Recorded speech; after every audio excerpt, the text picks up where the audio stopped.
السلام علیکم، میں ہوں منیز جہانگیر اور آج سپاٹ لائٹ ہے ایک ایسے رہنما کے اوپر جو بہت ہی کم انٹرویو دیتے ہیں اور بڑے مہینوں کی تگ و دو کے بعد ہم نے ان سے یہ انٹرویو لیا ہے۔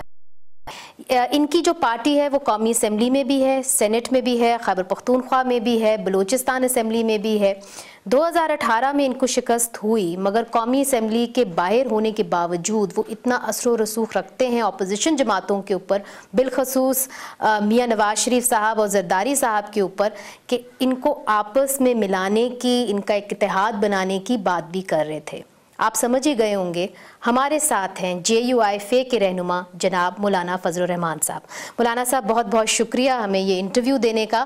مولانا صاحب یہ بتائیے کہ آپ نے بھی کہ APC ایک بن جائے، حاصل بزنجو صاحب جو آپ کے دوست ہیں اب وہ بھی یہ کوشش کر رہے ہیں کہ نواز شریف صاحب اور زرداری صاحب کو قریب لایا جائے، آپ نے بھی یہ ماضی میں کوشش کی تھی، مگر حاصل بزنجو صاحب یہ کہتے ہیں کہ آپ نے بہت جلدی کر دی، جلد بازی کر دی اس میں۔ خیر، جلدی کرنا یا ذرا دیر سے کر لینا، اگر وہ اس میں کامیاب ہو جاتے ہیں تو دیر آئے درست آئے پہ ہم عمل کر لیں گے۔ نہیں، یہ بتائیں کہ آپ تو کامیاب نہیں ہو پائے، اس کی کیا وجوہات تھیں اس وقت؟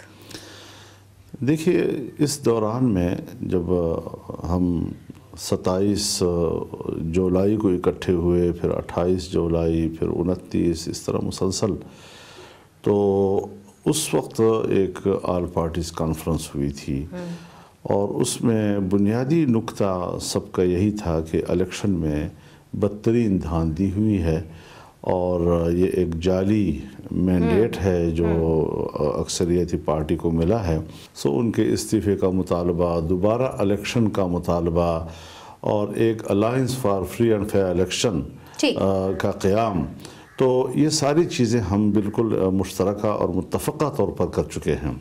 لیکن جب پرائم منسٹر کا الیکشن آیا تو عین آخری وقت میں جو پیپلز پارٹی نے میاں شہباز شریف صاحب کو ووٹ نہ دینے کا فیصلہ کیا اور پھر صدارتی الیکشن میں کوئی متفقہ امیدوار سامنے لانے پر پیپلز پارٹی جو ہے وہ آمادہ نہ ہو سکی، تو اس نے دوریاں پیدا کر دیں اور ہم تو بہرحال اس کو اس کی بنیاد کی کیا تھی مولانا صاحب؟ یہ بتائیے کہ آپس میں یہ ایک دوسرے کو ٹرسٹ کیوں نہیں کر پاتے؟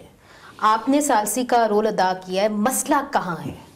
شاید کچھ باتیں انہوں نے ہمیں بھی نہ بتائی ہوں، اچھا، لیکن ایک انکار پر ضد جو ہے وہ تو اپنی جگہ پر رہا۔ آپ کی اسیسمنٹ کیا ہے اور اس معاملے کو حاصل بزنجو اپنا کام آسان کیسے کر سکتے، ان کو کیا تجویز دیں گے؟ دیکھیے، وقت کے ساتھ ساتھ کچھ چیزیں حالات خود تحلیل کر دیتے ہیں جی، اور میرے خیال میں جو ابھی پارلیمنٹ کے اندر میٹنگ ہوئی ہے تو یقیناً کچھ حالات کے بدلنے کے ساتھ کچھ تلخیوں میں بھی کمی آ جاتی ہے، کچھ ضرورتیں بھی ایک دوسرے کو آمادہ کرتی ہیں کہ بھئی ہم نے اگر اب تک تاخیر کی ہے تو شاید مزید اب تاخیر کی گنجائش نہیں ہے، یہ ساری چیزیں جو ہیں کاؤنٹ کی جاتی ہیں، اور اسی حوالے سے اب ہم دیکھ رہے ہیں کہ اپوزیشن میں کچھ قرب دکھائی دیتا نظر آ رہا ہے۔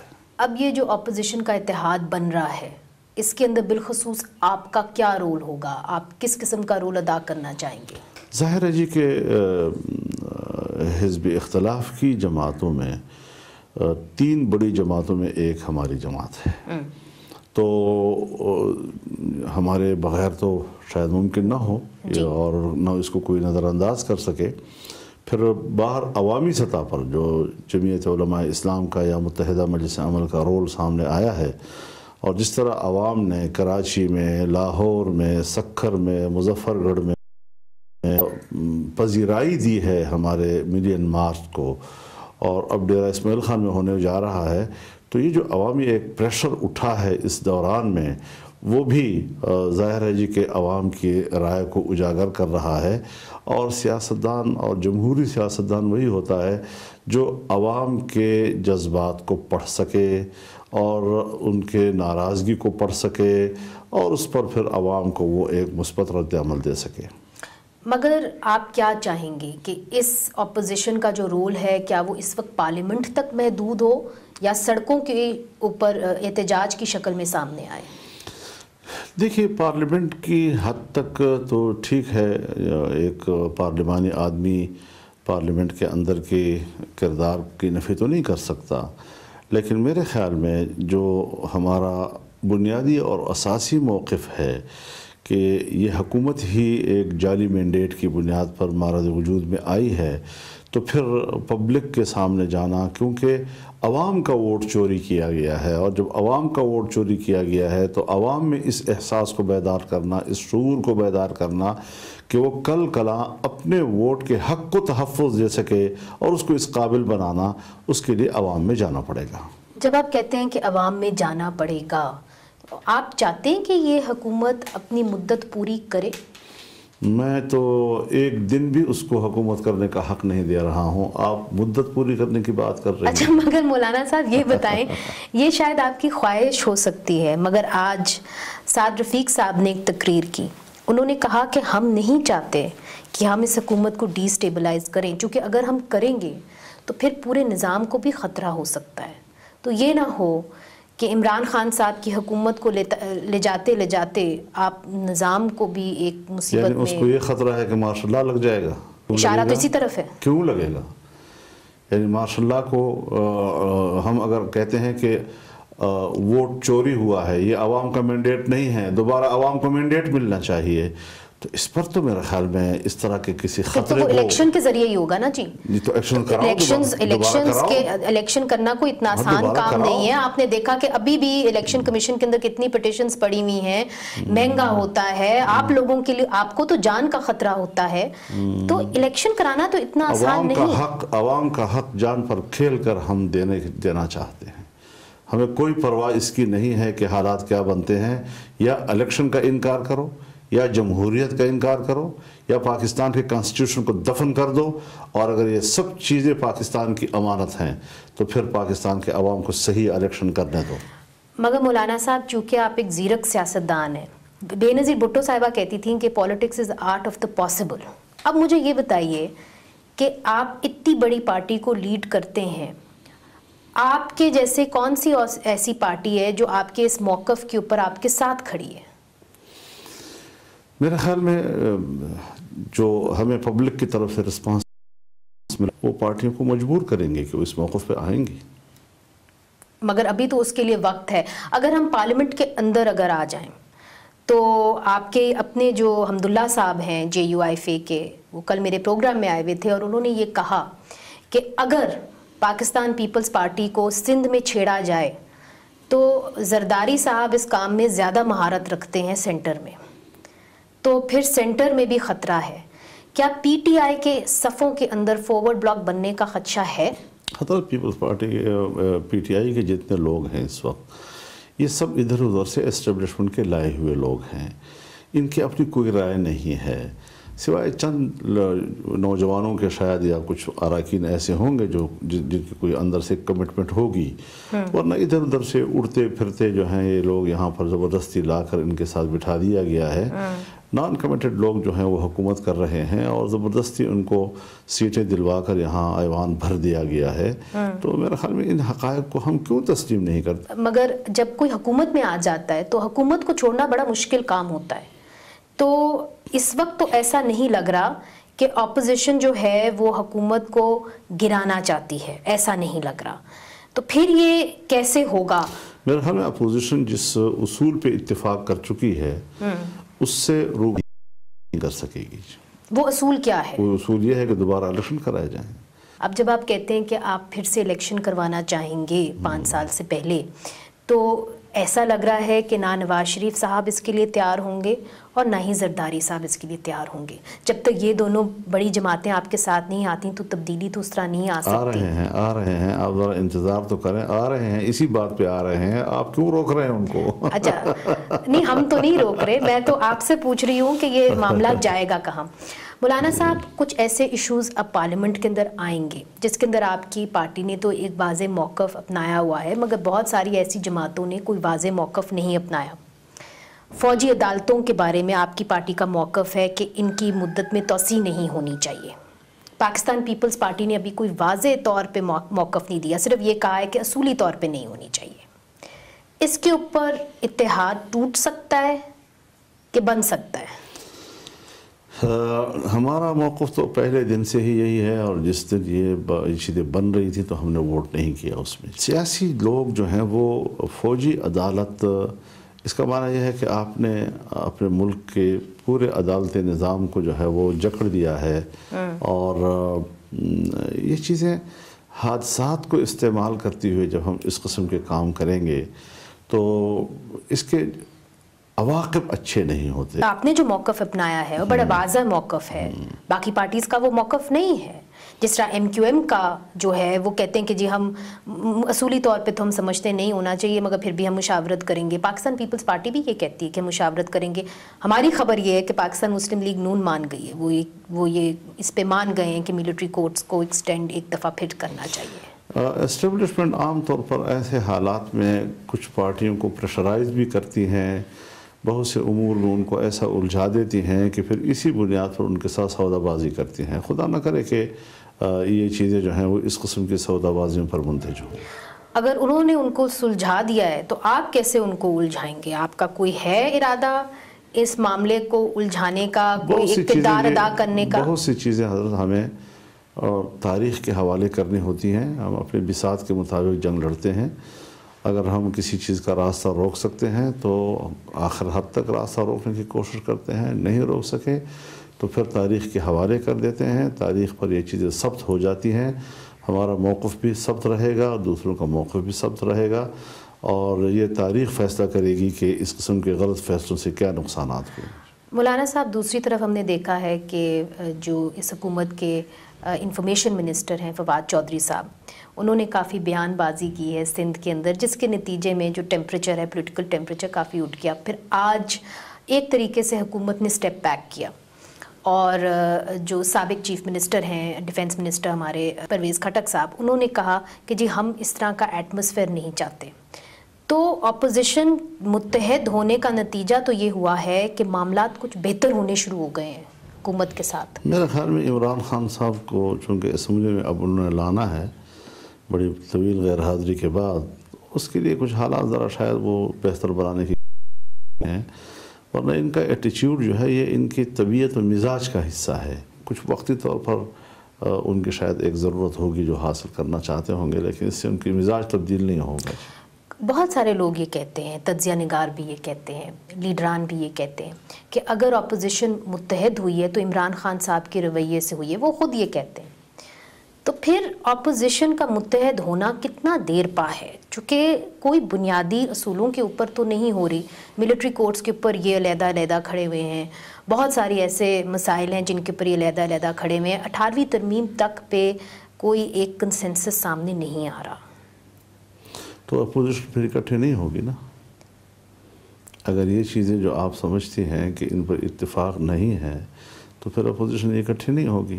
آپ سمجھتے ہیں کہ اپوزیشن اکٹھی نہیں ہوگی؟ میں تو سمجھتا ہوں اکٹھی ہو رہی ہے، لیکن آپ جو چیزیں بار بار کہ یہ بھی اختلاف ہے، اس پہ بھی اختلاف ہے، یہ ہے تو صحیح جی۔ اگر اس پہ اختلاف ہے اور وہ اس اختلاف کو برقرار رکھنا چاہتے ہیں تو پھر اپوزیشن اکٹھی نہیں ہو سکے گی۔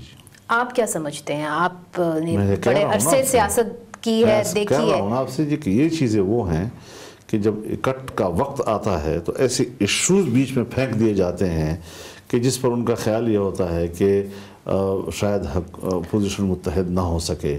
اپوزیشن کو ایسے موقع پر تھوڑا سا اپنی رائے میں لچک کے میں سمجھ قربانی دینی پڑتی ہے جی۔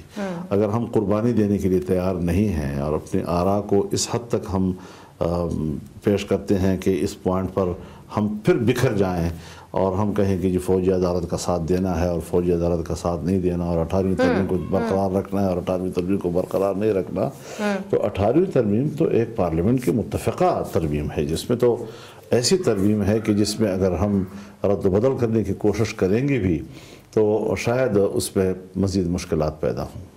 اور آپ سمجھتے ہیں کہ اس کے اندر رد و بدل کرنے کی کوشش یا سازش کی جا رہی ہے؟ ایسی کوئی سنجیدہ بات تو میرے نوٹس میں ابھی تک نہیں آئی ہے، اور جس طرح آپ نے ذکر کیا ہے اس قسم کی باتیں گشت کر رہی ہیں کہ کچھ مختلف اطراف سے ایسی خواہشات سامنے آ رہی ہیں، اب وہ کس سطح کی ہیں، کن پوائنٹس پر اور کن دفعات سے متعلق ہیں، یہ چیزیں ابھی تک سامنے نہیں آئیں۔ مولانا صاحب یہ بتائیے کہ ایک طرف سے اپوزیشن جو ہے آپ سمجھتے ہیں کہ اتنے زیادہ متحد نہ ہو پائے. دوسری طرف سے پاکستان تحریک انصاف کی حکومت خود کہتی ہے کہ پہلی بار ایسا ہوا ہے کہ سول اور ملٹری ریلیشنز ایک ہی پیج کے اوپر ہیں. تو پھر حکومت کو کوئی خاص خطرہ تو نہیں ہے؟ دیکھیے، خطرہ ہونا یا نہ ہونا الگ بات ہے. تحریکیں اس بات کو نہیں دیکھا کرتی کہ میں نے ایک دن میں یا ایک مہینے میں یا ایک سال میں یا کتنی مدت میں اپنے مقصد کو حاصل کر لینا ہے، لیکن اس میں عوام کی آواز بننا پڑتا ہے. جس طریقے سے آج ہمارے ملک میں معاشی بحران آ گیا ہے اور اس بحران کو ختم کرنے میں کوئی اس سے نکلنے کا بھی راستہ نہیں لگ رہا.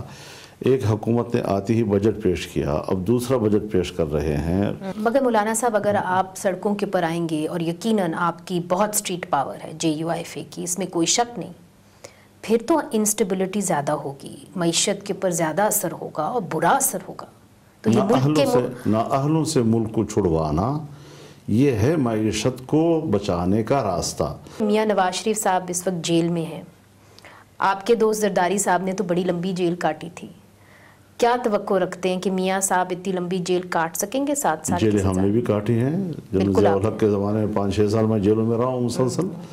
اور سیاستدان وہ ہوتا ہے جو جیل اور باہر کی دنیا کو برابر سمجھے.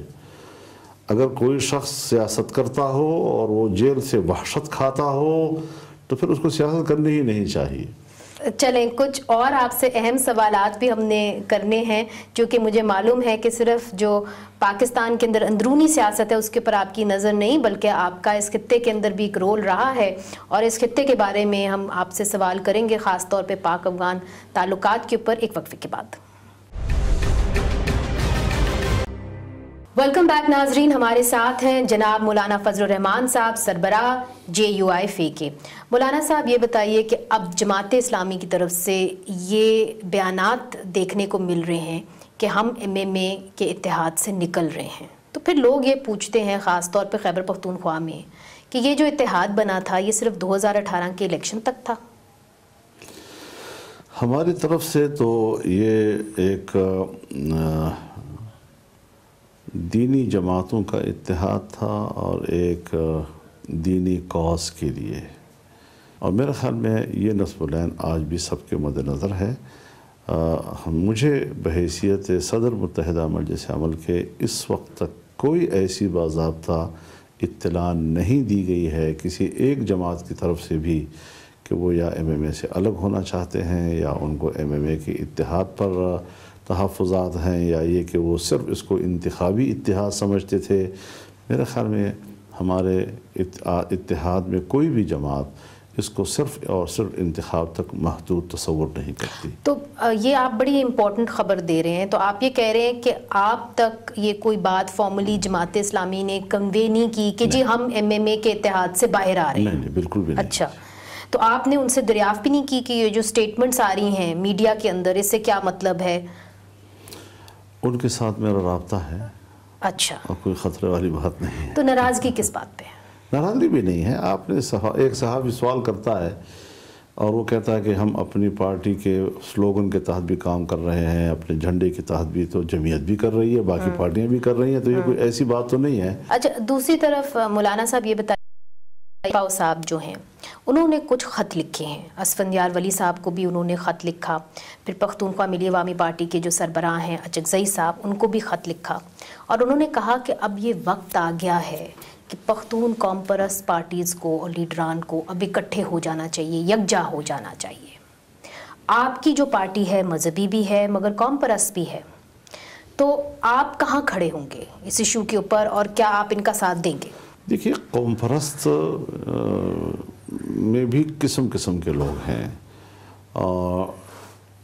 کسی صوبے کے اور صوبے کے عوام کی حقوق کی بات کرنا شاید قوم پرست جماعتوں سے زیادہ واضح منشور ہمارا ہے. اور یہ جو 18ویں ترمیم میں صوبوں کو حقوق دیے گئے ہیں، اگرچہ ہم نے تو صوبوں کے حقوق اور اس کی خود مختاری وغیرہ ساری قوم پرستوں کے نام الاٹ کر دی ہے، لیکن جمعیت علماء اسلام اس موقع پر بڑی واضح رہی ہے، اور ہم ہر صوبے کے عوام کو اس کے تمام وسائل کا مالک تصور کرتے ہیں اور اس کے استعمال کا انہیں پورا حق دینا چاہتے ہیں. تو اگر ایسی کوئی بات کہ جس کا تعلق آئین کے دائرے میں اور کسی بھی صوبے کے ان کے حقوق کے حوالے سے ہوگا تو میرے خیال میں ہمارے اور ان کے آواز میں کوئی فرق نہیں ہوگا. اگر یہ 18ویں ترمیم کے اندر جس طرح کہ ہیلتھ ایک سبجیکٹ ہے جو صوبوں کو مل گیا، مگر ہم نے کیا دیکھا کہ سپریم کورٹ کی طرف سے ایک آبزرویشن بھی آئی، رولنگ بھی آئی کہ کچھ ایسے ہسپتال ہیں جو سندھ کے ماتحت نہیں ہونے چاہیے، وفاق کے ہونے چاہیے. اس کو آپ کیسے دیکھتے ہیں؟ پورے ملک میں کچھ انسٹیٹیوشنز ایسی ہیں کہ جو وفاق کے ماتحت ہیں، چاہے اس کی لوکیشن کسی صوبے کے اندر کیوں نہ ہو. اب ایسے جو ایشوز ہیں ان ایشوز کے اوپر تھوڑی سی کچھ مذاکرات کی ضرورت ہوگی، بات چیت کی ضرورت ہوگی کہ کیا وہ ادارے جو وفاق کے ادارے کہلاتے ہیں لیکن ان کی لوکیشن کسی ایک صوبے کے اندر ہے وہ وفاق کے زیر انتظام ہی رہے، اور اگر وہ ادارے وفاق کے زیر انتظام رہتے ہیں تو پھر دوبارہ یہ سوال پیدا ہوگا کہ پھر صوبوں کو کس چیز کا اختیار ملے گا، کون کون سے وہ شعبے ہیں کہ جس میں صوبے اب خود مختار ہوں گے. مگر یہ ڈیبیٹ کہاں ہوگی؟ کیا یہ سپریم کورٹ کے اندر ہوگی ڈیبیٹ، عدالتوں میں ہوگی یا پارلیمنٹ میں ہوگی؟ ہمیں اس کو پارلیمنٹ کے اندر ہونا چاہیے کیونکہ پارلیمنٹ کا ایشو ہے، اور سپریم کورٹ جو ہے جب اس قسم کے معاملات میں پارلیمنٹ کو نظر انداز کر کے فیصلہ دیتی ہے تو پھر وہ سیاسی دنیا میں، سیاسی ماحول میں متنازع رہ جاتی ہے.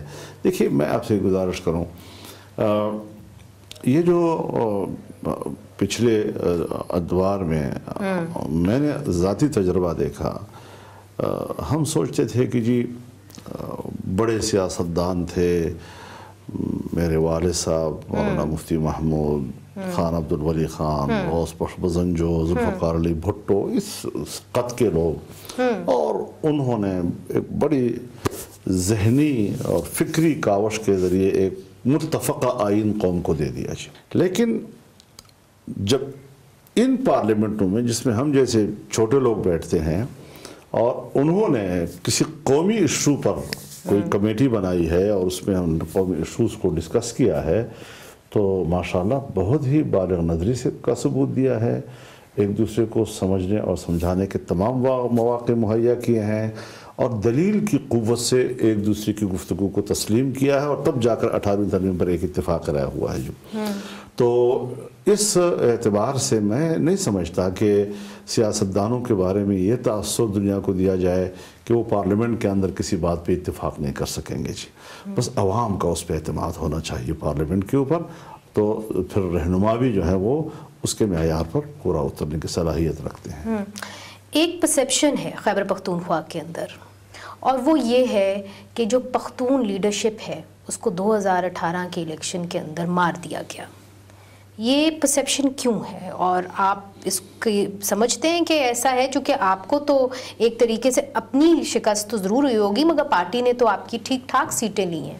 یہ بھی آپ خود سوچیں کہ ہماری رائے کو تقویت دیتی ہیں کہ پشتون لیڈرشپ جو ہے اس کو مکمل طور پر باہر کیوں رکھا گیا. کیا مطلب ہے اس کا؟ کس کے لیے آسانیاں پیدا کرنے کی کوشش کی گئی، کس ایجنڈے کی تکمیل کے لیے انہوں نے یہ حرکتیں کی؟ تو یہ سارے وہ سوالات ہیں کہ جو ہمارے خدشات کو تقویت دیتے ہیں. اچھا، مگر اس کے لیے آپ یکجا ہونے کے لیے تیار نہیں؟ پختونخوا ملی عوامی پارٹی اور شیرپاؤ صاحب اور اسفندیہ ولی صاحب، شیرپاؤ خان اور پختونخوا ملی عوامی پارٹی اور یہ سب ہم رابطے میں ہیں، ہمارے بہت اچھے تعلقات ہیں، اور بہت سے چھوٹے چھوٹے حلقوں میں، بلدیات وغیرہ میں ہم نے ایک دوسرے کو سپورٹ کیا ہے، ضمنی الیکشنوں میں ہم نے ایک دوسرے کو سپورٹ کیا ہے، اور اس وقت ان حالات میں ہم ایک دوسرے کے ساتھ بے تکلفی کے ساتھ بیٹھنے کی پوزیشن میں ہیں، کوئی مسئلہ نہیں. مولانا صاحب، یقیناً جو فاٹا کا انضمام ہے وہ کافی پاپولر ایک موو تھا یا سمجھا جاتا ہے، تو اب جو بلدیاتی انتخابات آ رہے ہیں اس کے اندر آپ کی پارٹی کہاں کھڑی ہوگی؟ چونکہ اب قانونی طور پہ تو ہو گیا ہے، تو آپ کا کیا موقف ہوگا فاٹا کے انضمام کے حوالے سے؟ فاٹا کو انہوں نے شتر مرغ بنا دیا ہے جی، جس کو یہ پتہ نہیں ہے کہ میں مرغ ہوں یا اونٹ ہوں. تو ایسے سنجیدہ قسم کے موضوعات، یعنی آپ ایک ٹیریٹری کو، اس کے سیاسی مستقبل کا فیصلہ کر رہے ہیں، اس کو ایک سیاسی نظام دے رہے ہیں، اور میری معلومات کے مطابق کہ اسٹیبلشمنٹ کے ڈیکورم کے اندر کوئی 35 سال سے اس موضوع پہ بحث ہوتی رہی ہے، اور پارلیمنٹ میں گزشتہ 2 حکومتوں کے اندر یہ موضوع آیا ہے، اور خاص طور پر نواز شریف صاحب کے پورے دور میں جی 5 سال میاں نواز شریف صاحب کے حکومت کے، اس میں تو اس پر ایک لفظ کی قانون سازی نہیں ہوتی، اور آخری دستور میں اس پر قانون سازی جو ہے ایک اجلاس میں ہو جاتی ہے جی۔ تو یہ غیر سنجیدہ اقدام ہے، جس کے پیچھے شاید کوئی اتنا دباؤ تھا کہ نواز شریف اس کا مقابلہ نہیں کر سکے، اور سارا الزام اس نے اپنے سر پہ لے لیا۔ آج اس کو پتہ نہیں ہے کہ فاٹا کے ساتھ، اس کے مستقبل کے ساتھ کیا ہو رہا ہے جی۔ تو نہ اب فاٹا وہاں پر نہ پولیس ریفارم ہو سکتی ہے، کوئی پٹواری نہیں ہے۔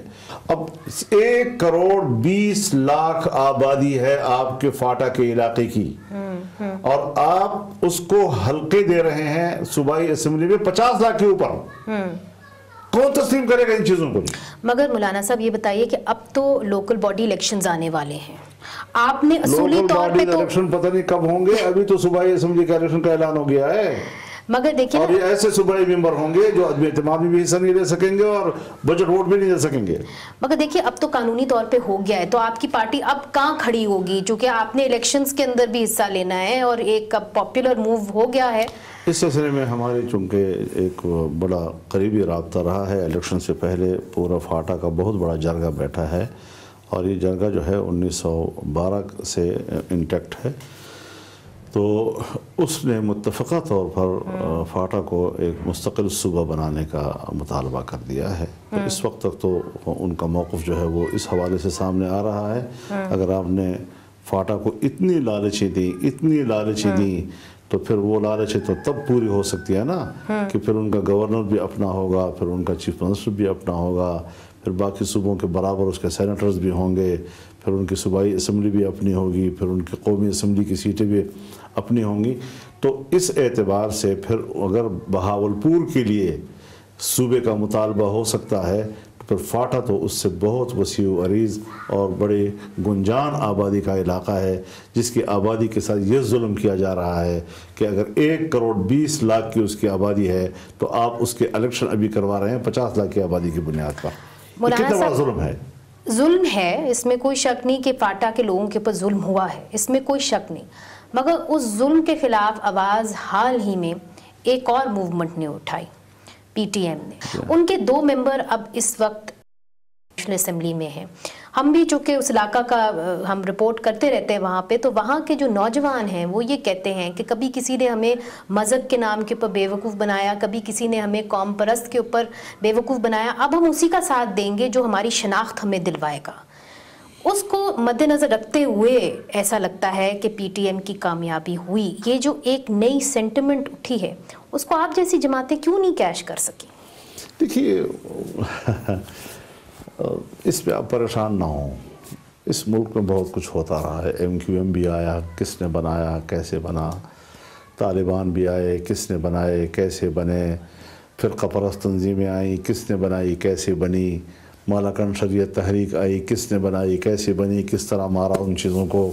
یہ ساری چیزیں جو ہیں، یہ بلبلے جو ہیں وہ ہر زمانے میں اٹھتے رہتے ہیں اور اٹھائے جاتے ہیں، اور آج تک ان بلبلوں کو اٹھانے کا کوئی ذمہ دار نظر نہیں آ رہا ہے۔ نہیں، مگر آپ ایم کیو ایم اور اس کو جو آپ ملا رہے ہیں پی ٹی ایم کو، تو آپ تو اشارہ اس طرف کر رہے ہیں کہ کوئی آرگینکلی یہ نہیں بنی۔ میری بات پوری ہونے دیں۔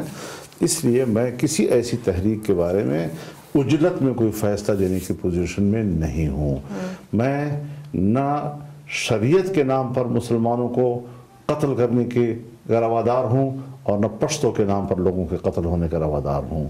یہ سارے وہ مطالبات ہیں جس کا میں نے نعرہ بلند کیا، میں نے جلسے میں اس نعرے کو بلند کیا، لاپتہ لوگوں کے نعرے میں نے بلند کیے ہیں، اور پارلیمنٹ میں میں نے بلند کیے ہیں۔ قطع کلامی معاف، ہم نے بہت کم آپ کو لاپتہ افراد کے معاملات کے اوپر بات کرتے ہوئے دیکھا، ان کے اتنے احتجاج ہوئے، اس کے اندر آپ بہت کم گئے۔ میں عرض کروں آپ سے، اصل بات یہ ہے کہ جب دنیا چاہتی ہے کہ فضل الرحمان کی آواز منزہ کے کان میں نہ پڑے تو قیامت تک نہیں پڑے گی، اور جب دنیا چاہے گی کہ ایک مچھر کی آواز آپ کے نہیں مولانا صاحب بات اصل میں نہیں ہے. اب دیکھیے نا یہ جو دو بحث نہ کریں نا اس بات پہ, یہ جو دو ممبر یہ تو صحافی بننے کی کوشش کریں نا جی, آپ مدعی بننے کی کوشش نہ کریں.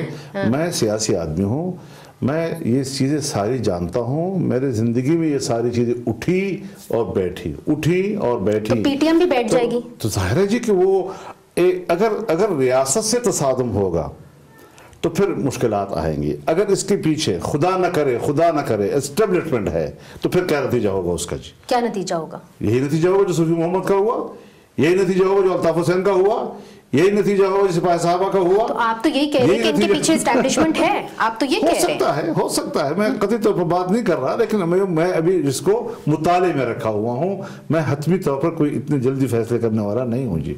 اچھا چلیں, میں محتاط آدمی ہوں ان چیزوں میں.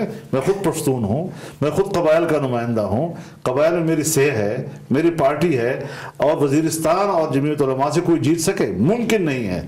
لیکن کس نے کیا, کیوں کیا, کیسے ہوا, یہ ساری چیزیں. ان کی مینڈیٹ کو آپ نہیں مانتے؟ میرا خیال اس پہ یہ لفظ اچھا نہیں ہے جو آپ بول رہے ہیں, میں نہیں مانتے اور مانتے. میں یہ ساری چیزیں وہ آپ کے سامنے لا رہا ہوں تاکہ آپ سوچیں ان چیزوں کو. ادھر ایک وقفہ لیتے ہیں مولانا صاحب, اور اس کے بعد پھر ہم جو بات کر رہے تھے پاک افغان امور کے اوپر بھی بہت ساری باتیں کرنی ہے, وقفے کے بعد. ویلکم بیک ناظرین, ہمارے ساتھ ہیں JUIFA کے سربراہ جناب مولانا فضل الرحمان صاحب. مولانا صاحب, حال ہی میں ہم نے دیکھا کہ کس طرح افغان پیس کاؤنسل سے عمر داؤدزئی جو تھے انہوں نے بھی آپ سے ملاقات کی. اب طالبان نے مذاکرات کرنے سے انکار کر دیا ہے. امریکہ کی یہ توقع ہے کہ ہم ان کو مذاکراتی میز پہ لا سکتے ہیں. آپ اس معاملے کو کیسے دیکھتے ہیں؟ کیا پاکستان واقعی میں وہ اثر و رسوخ رکھتا ہے کہ ہم ان کو اب بھی مذاکراتی میز پہ لا سکتے ہیں؟ میرا ذاتی اندازہ یہ ہے کہ ٹرمپ کی جو نئی پالیسیاں سامنے آ رہی ہیں کہ وہ دنیا سے امریکی فوجوں کو واپس سمیٹنا چاہتا ہے, وہ چیز بھی اس مذاکرات کے لیے ایک وجہ بن سکتی ہے کہ جب ہم نے جانا ہی ہے اور فوجیں کم کرنی ہے یا ساری نکالنی ہے. ایک یہ ہے کہ اگر امریکی یہاں سے نکلتے ہیں تو پھر افغان حکومت بھی وہاں پر ایک سٹیک ہولڈر کی حیثیت تو رکھتا ہے, چاہے آپ اس کو ہزار کٹ پتلی کہیں, لیکن اس وقت تو سٹیک ہولڈر ہے, بالکل ہے, ایگزسٹ کر رہا ہے جی. اور ہم بھی یہ کہتے ہیں افغان لیڈ, افغان اونڈ. بیرونی مداخلت کا راستہ روکنے کے لیے ایک وجہ داخلی صلح بھی ہے. اگر داخلی طور پر کوئی مفاہمت نہیں ہے اور پھر وہی پرانے روش پہ افغانستان چلا جاتا ہے تو یہ خود بین الاقوامی قوموں کو دعوت دینے کے مترادف ہے جی. مگر تیسری بات یہ ہے کہ افغانستان 40 سال سے جل رہا ہے, آج پہلی مرتبہ نہیں ہے, اور اس نے تمام جو خطے کے ممالک ہیں ان کو متاثر کیا ہے, بوجوہ متاثر کیا ہے. تو ظاہر ہے جی کہ ان تمام ممالک کو ان مذاکرات یا اس کی جو تفصیل ہے یا ان کے جو مراحل ہیں اس حوالے سے ان کو اعتماد میں رکھنا یہ بھی ایک ضروری امر ہے. کیا پاکستان اب وہ اثر و رسوخ رکھتا ہے کہ جو ان سے ڈیمانڈ کیا جا رہا ہے کہ جی آپ طالبان کو مذاکراتی میز پہ لائیں تاکہ افغان حکومت کے ساتھ مذاکرات آگے بڑھ سکیں, امن مذاکرات. ہم یہ کہتے ہیں کہ جی ہم وہ اثر و رسوخ نہیں رکھتے, مگر وہ یہ کہتے ہیں کہ جی اگر طالبان آپ کے پاس ہیں تو آپ کیوں نہیں رکھتے؟ طالبان لیڈر کو گرفتار کرنا, اس کی خفیہ عوامل کیا ہیں اس کا تو مجھے علم نہیں ہے, لیکن اس کے جو ظاہری حالات کے اوپر جو اثر انداز ہوا ہے وہ یہی ہے کہ پھر انہوں نے بھی کوئی مذاکرات کے حوالے سے ذرا توقف کا راستہ اختیار کر لیا ہے, کچھ پاکستان سے ناراضگی کا, اور ظاہر ہے کہ دنیا ایک توقع رکھتی ہے پاکستان سے کہ وہ طالبان پر اثر انداز ہیں اور وہ ان کو مذاکرات کی میز پر لانے میں ایک بھرپور کردار ادا کر سکتا ہے. ہم ہیں, آپ اس معاملے کو دیکھتے رہے ہیں, سعودی عرب بھی جاتے رہے ہیں. میں سمجھتا ہوں کہ ضرور کردار ہے اور اس کردار کو ادا کیا جا سکتا ہے. تو ادا کر رہے ہیں اس وقت؟ یہ مجھے معلوم نہیں کہ ادا کر رہے ہیں, آپ بھی تو حالات دیکھ رہے ہیں, لیکن صلاحیت موجود ہے کہ اس میں ہم کردار ادا کر سکیں. اور اسٹیٹ کردار ادا کرے گا، کوئی فرد یا ایک جماعت نہیں ادا کر سکتی اس میں کوئی کردار. تو اس اعتبار سے سیاسی جماعتیں جو ہیں یا جو عوامی ماحول ہے اس میں تو آپ ایک ماحول بنانے میں مدد دے سکتے ہیں، لیکن فارملی کسی کو ایک فورم پہ لانا، پلیٹ فارم پہ لانا، یہ اسٹیٹ کا رول ہو سکتا ہے. تو اس میں ظاہر ہے کہ امریکہ اور پاکستان کے بیچ میں بھی رابطے ہوں گے. یہ کسی فرد، کسی مدرسے، کسی تنظیم پر دار و مدار رکھتا ہی نہیں ہے، یہ اسٹیٹ پہ دار و مدار رکھتا ہے. یہ خواہش ہو سکتی ہے، خواہش میں بھی اظہار کر سکتا ہوں، لیکن اگر مجھے یہ پتہ ہے کہ یہ میرے سے اوپر کا کام ہے اور میری سطح کا نہیں ہے تو مجھے اسی سطح کے حوالے کرنا چاہیے. ہم ایسے معاملات میں اسٹیٹ سے آگے نہ بڑھیں اور اپنے اسٹیٹ کو یہ ضرور مشورہ دیں کہ وہ اس میں اپنا جو ممکنہ کردار ہے وہ ادا کریں. مولانا صاحب، دوسری طرف ہم نے دیکھا کہ سعودی عرب سے ہمیں کچھ قرضے ملے ہیں. آپ کا بھی ایک قریبی تعلقات رہا ہے سعودی عرب سے، اور سعودی کراؤن پرنس محمد بن سلمان جو ہیں وہ آئیں گے، ادھر پاکستان آئیں گے. تو حالات تو بہتری کی طرف جا رہے ہیں. $6 بلین UAE سے، $6 بلین سعودی عرب سے. جس کو آپ ہاتھ نہیں لگا سکیں گے وہ پیسہ آپ کہہ رہے ہیں. نہیں، اس سے اسٹیبلٹی تو آئے گی معیشت میں، آپ نہیں سمجھتے؟ ابھی تو نہیں نظر آ رہی. اور دیکھیے اس طرح محمد بن سلمان صاحب کا ادھر آ جانا پاکستان بہت بڑی کو ہوگی. یہ بات اپنی جگہ پر ہے کہ جو لوگ پاکستان کے دوست ہیں وہ پاکستان کی مشکل کا ادراک کرتے ہیں، یہ جانتے ہوئے کہ اس کا حکمران نااہل ہے، لیکن وہ حکمران کو نہیں دیکھتے، وہ اس کو دیکھتے ہیں کہ پاکستان. پاکستان کے ساتھ محبت، پاکستان کی اسٹیبلٹی، اس کا استحکام ان کے ہر وقت نظر میں ہوتا ہے. یہ آپ کے ساتھ چائنا بھی کرے گا، یہ آپ کے ساتھ امارات بھی کرے گا، یہ آپ کے ساتھ سعودی عرب بھی کرے گا، اور کوئی اور دوست ہوگا تو وہ اس محاذ پر آپ کو اس حد تک گرنے نہیں دے گا کہ پاکستان کولیپس کر جائے. مولانا صاحب، آخری سوال. آج ہمارے جو چیف جسٹس ہیں میاں ثاقب نثار، ان کا آخری دن ہے.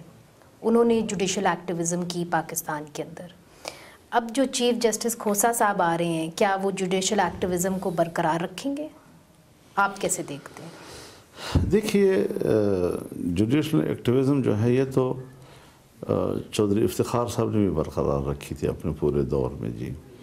اور اس حوالے سے جب تک وہ تھے ان کی خوشامد بہت زیادہ ہوتی تھی، لیکن جب وہ چلے گئے تو اپنے پیچھے کچھ سوالیہ نشانات بھی چھوڑ کے گئے ہیں.